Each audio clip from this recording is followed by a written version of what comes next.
Few filmmakers in modern history have taken on the challenge of bringing the life of Jesus to the screen with both authenticity and global impact. Dallas Jenkins, the creator and director of The Chosen, has done exactly that. His work has not only redefined faith-based media, but has also pioneered new ways of storytelling, audience engagement, and independent production. But Jenkins' path to success was far from straightforward. His story is not one of instant fame or effortless victories.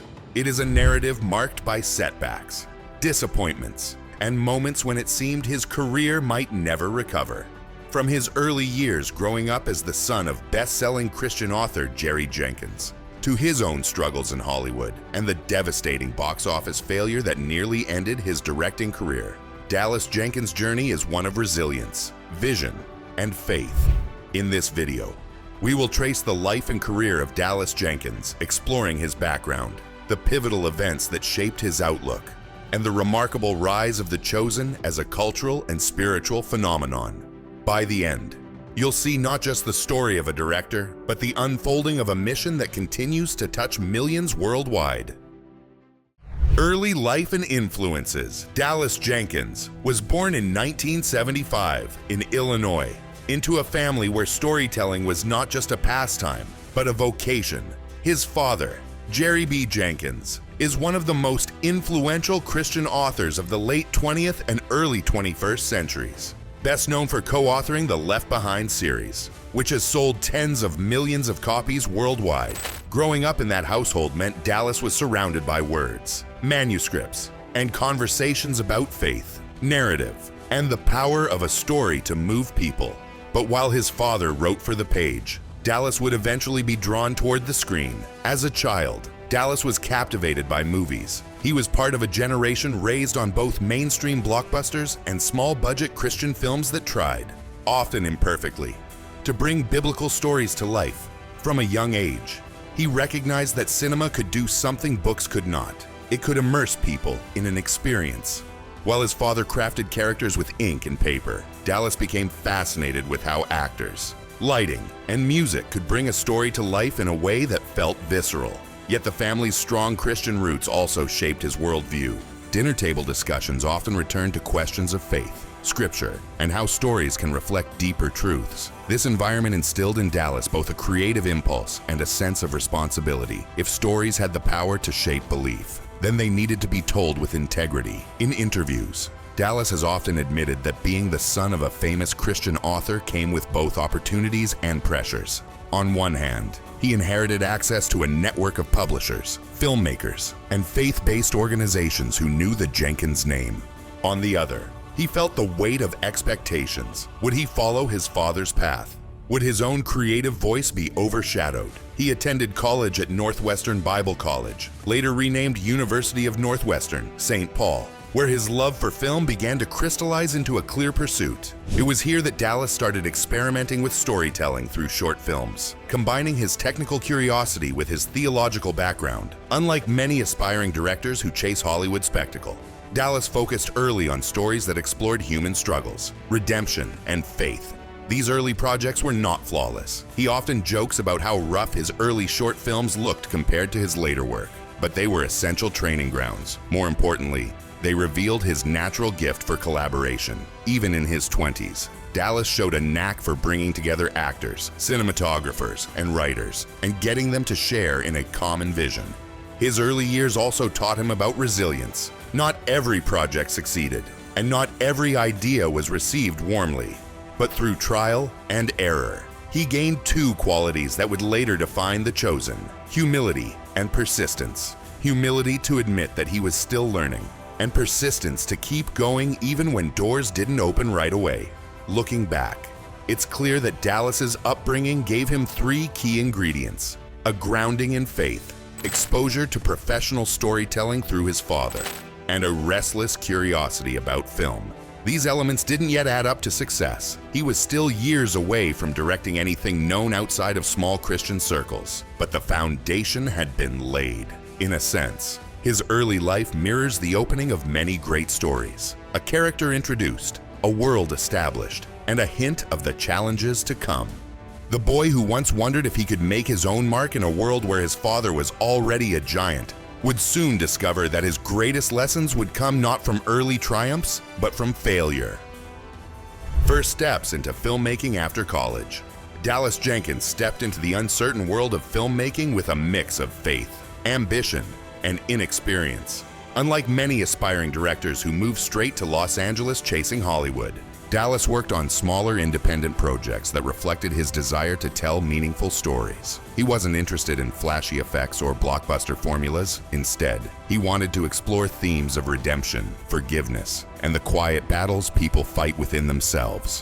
One of his earliest ventures was making short films that were often screened in church communities or at faith-based film festivals. While these projects didn't carry big budgets or wide distribution, they were formative. Dallas quickly discovered that filmmaking was less about solo genius and more about building teams. The camera operators, the actors, even the volunteers who helped set up lights. All of them mattered. He realized that leadership in film meant listening, guiding, and creating an environment where everyone could contribute their best. During these early years, Dallas also worked closely with his father on some projects. Jerry Jenkins' reputation opened doors, but Dallas had to prove himself within them. He directed Midnight Clear, 2006, based on a short story written by his father. The film centered on a down-and-out man contemplating suicide and the unexpected kindness that changes his path, showed Dallas's interest in exploring human despair alongside divine hope. Though it was a modest production, Midnight Clear received attention within Christian film circles, and it was even adapted into a feature-length film the following year. This period was a balancing act for Dallas. He was learning the craft of directing while also navigating how much to lean on his father's influence. He was determined to establish his own identity as a filmmaker, and the projects he chose reflected that determination.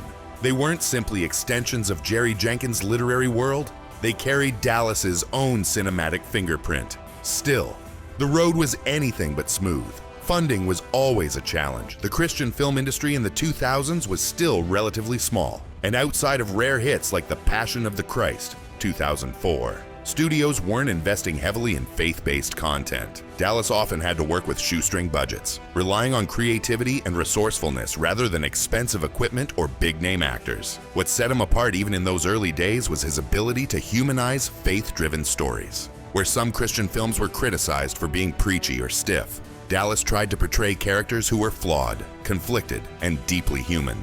He believed that authenticity mattered more than perfection, and that audiences, whether Christian or not, responded better to honesty than to polished sermons disguised as dialogue. By the early 2010s, Dallas had become a familiar name in the Christian film community, directing projects like What If? 2010, a faith-based drama starring Kevin Sorbo. This film explored the idea of a man being shown what his life could have been if he had followed God's calling instead of chasing wealth. It was another step in Dallas's ongoing exploration of how ordinary people encounter extraordinary grace. Yet, for all the progress, there was a lingering reality. Dallas was still considered a Christian filmmaker working on the margins. Not a mainstream director with global recognition, his films touched lives but didn't break through to larger audiences. He was still waiting for the moment when his vision, his skills, and his calling would converge into something bigger.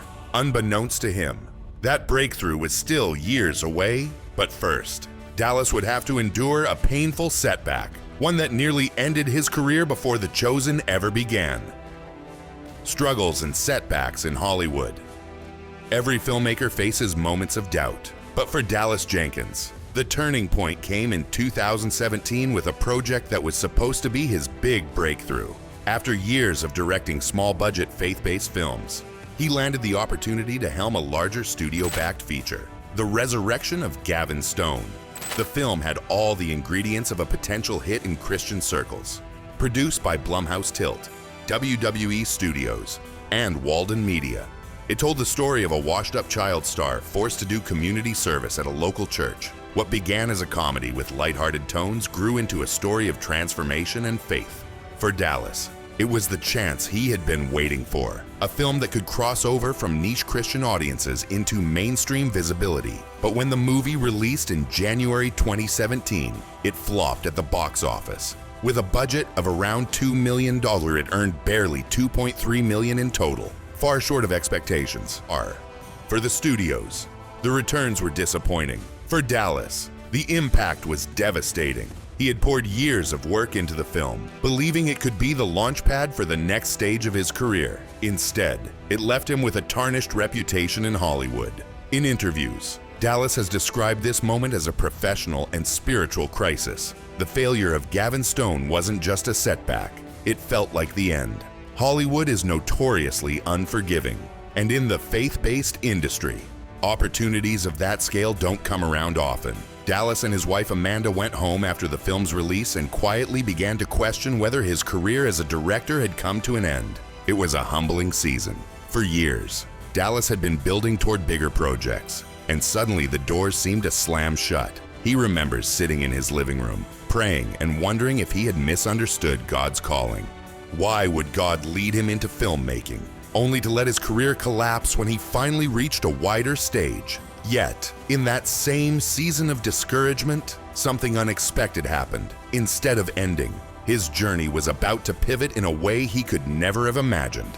Out of that low point came the seed of The Chosen. The idea didn't come through a boardroom pitch or a studio meeting. It came through a small project Dallas produced for his church in Illinois, a short film called The Shepherd. The 20-minute story focused on the nativity through the eyes of a simple, disabled shepherd, a perspective rarely considered in traditional Christmas retellings. It was heartfelt, modestly made, and intended for a local congregation. But when the film was shared online, it struck a chord. Viewers were moved not only by the fresh angle on the nativity, but also by the intimacy of the storytelling. It was authentic in a way that big-budget films often miss.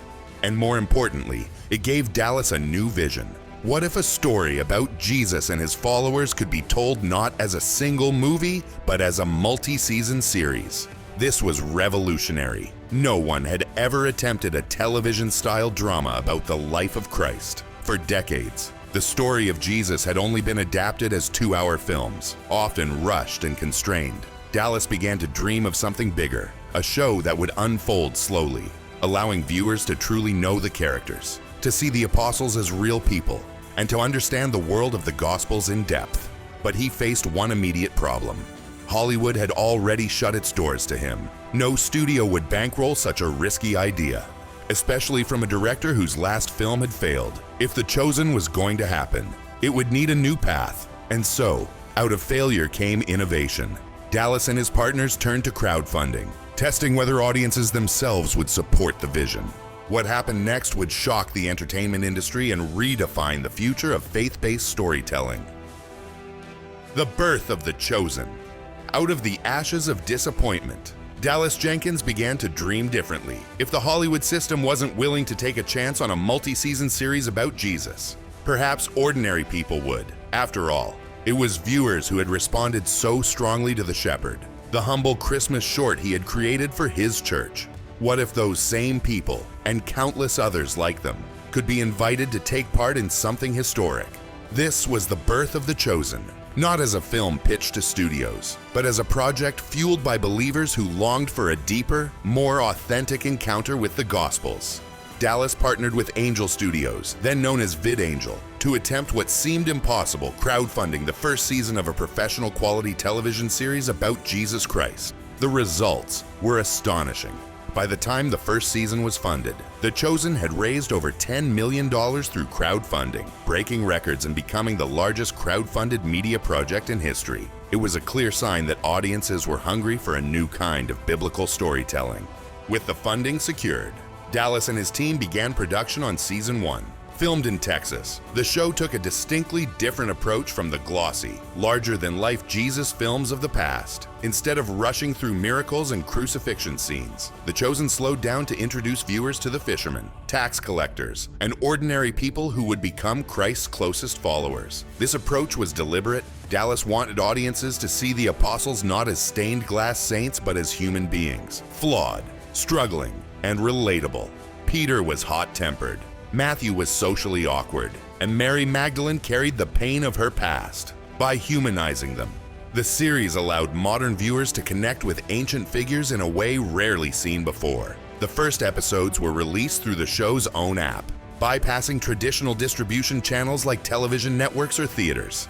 This too was innovative. The Chosen could reach viewers worldwide directly, free of charge, supported by donations and pay-it-forward contributions. The strategy gave people ownership of the series in a way no studio-backed show could replicate. Almost immediately, the response was overwhelming. Viewers from around the globe began downloading the app, sharing episodes, and urging others to watch. Within months, The Chosen was being translated into dozens of languages. Churches began screening episodes in groups. Families gathered to watch it together.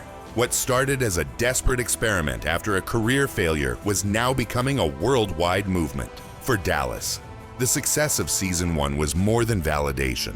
It was a personal reminder that God's plans often emerge when human plans collapse. If the resurrection of Gavin Stone had been a hit, he might never have taken the risk that birthed The Chosen.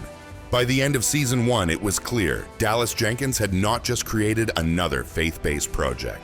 He had launched something revolutionary, a series that would reshape the way millions of people engage with the story of Jesus. Growth and global impact. When The Chosen launched its first season in 2019, no one could have predicted just how far it would spread.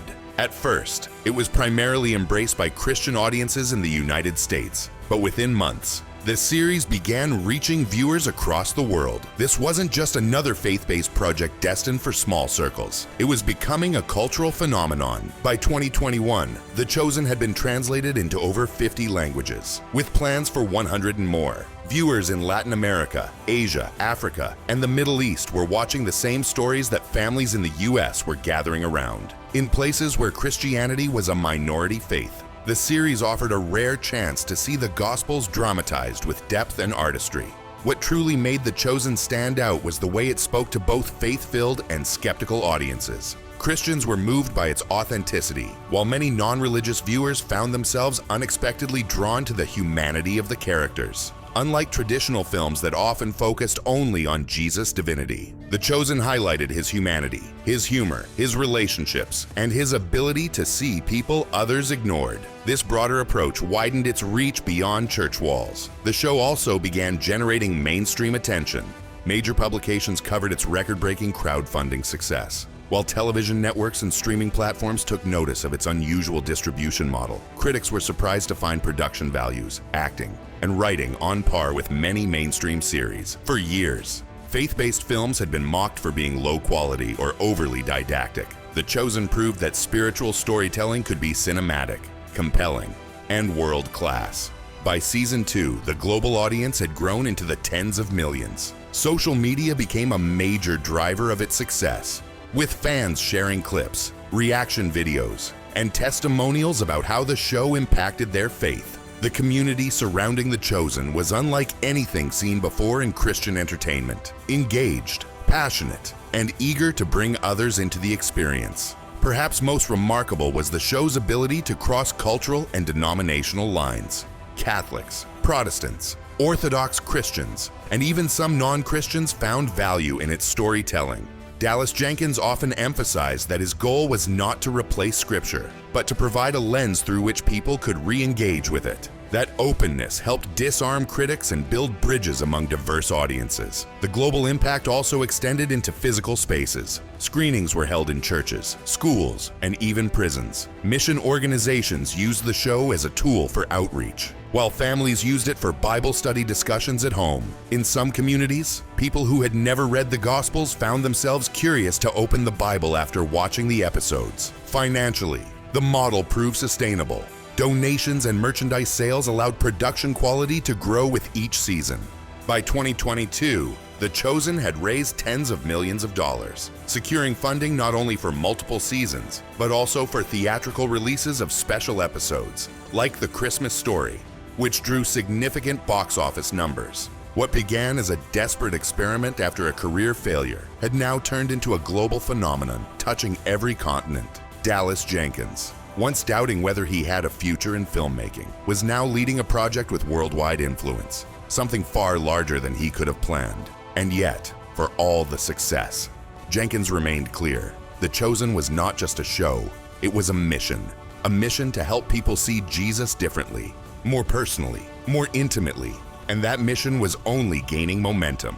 The story of Dallas Jenkins is not simply about a filmmaker who found success after failure. It's about someone who allowed adversity to refine his calling. While many directors measure achievement in box office numbers or industry accolades, Jenkins' legacy rests on something deeper: the millions of lives touched through a story told with authenticity and courage. What stands out most is not that he created The Chosen, but how he created it. At a time when Hollywood was closing its doors, he dared to open a new one, inviting audiences themselves to carry the vision forward. That act of trust transformed spectators into participants and turned a small project into a worldwide movement. Jenkins' journey also highlights the power of storytelling that lingers beneath spectacle.